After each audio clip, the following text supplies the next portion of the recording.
You do this every morning. You go from chaos to order, from the dream to the waking world, from scattered to aligned. And you never once ask, what turned the field on? So let's talk about the forgotten physics. And I know everybody's heard of Tesla. Most of you know the story is that he got robbed by Edison.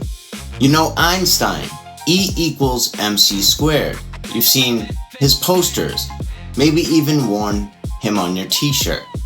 But there's a man you have almost certainly never heard of, who Einstein himself said was the foundation to everything he built on general relativity. A man whose ideas, if we had followed them instead of shelving them, would have taken physics somewhere completely different than where we ended up.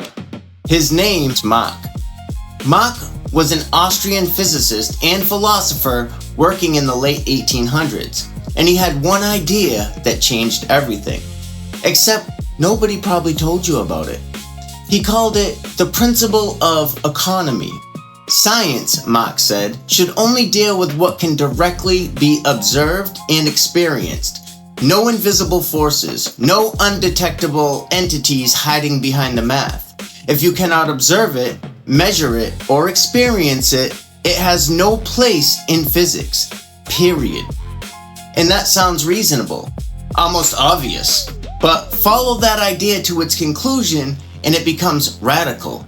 Because Mach looked at Newton's concept of absolute space, the idea that objects have mass and inertia independent of everything around them, and he said, that's an assumption.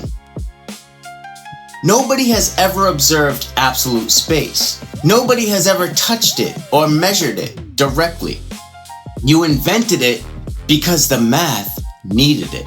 What Mach proposed instead was your mass, your inertia, is not a property you carry around with you.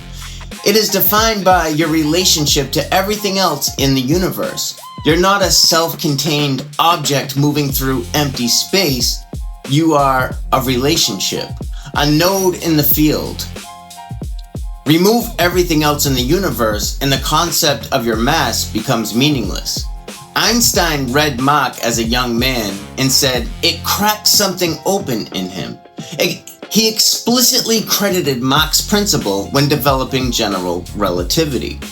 And then, quietly, the physics establishment moved on. They kept Einstein, they kept the equations, they left Mach in the footnotes. But there's other things they also left in the footnotes. The question Mach's principle raises that nobody wanted to answer. If your mass is defined by your relationship to everything else, then who defines everything else? What is the field that connects you to it? What is doing the defining? That question didn't die with Mach. It traveled.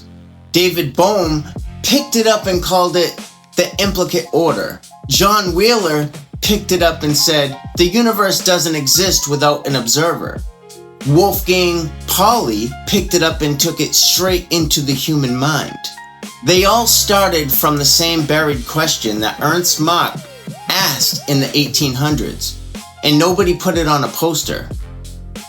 And that's what this series is going to be. Not a takedown, not a conspiracy, not fringe, an excavation.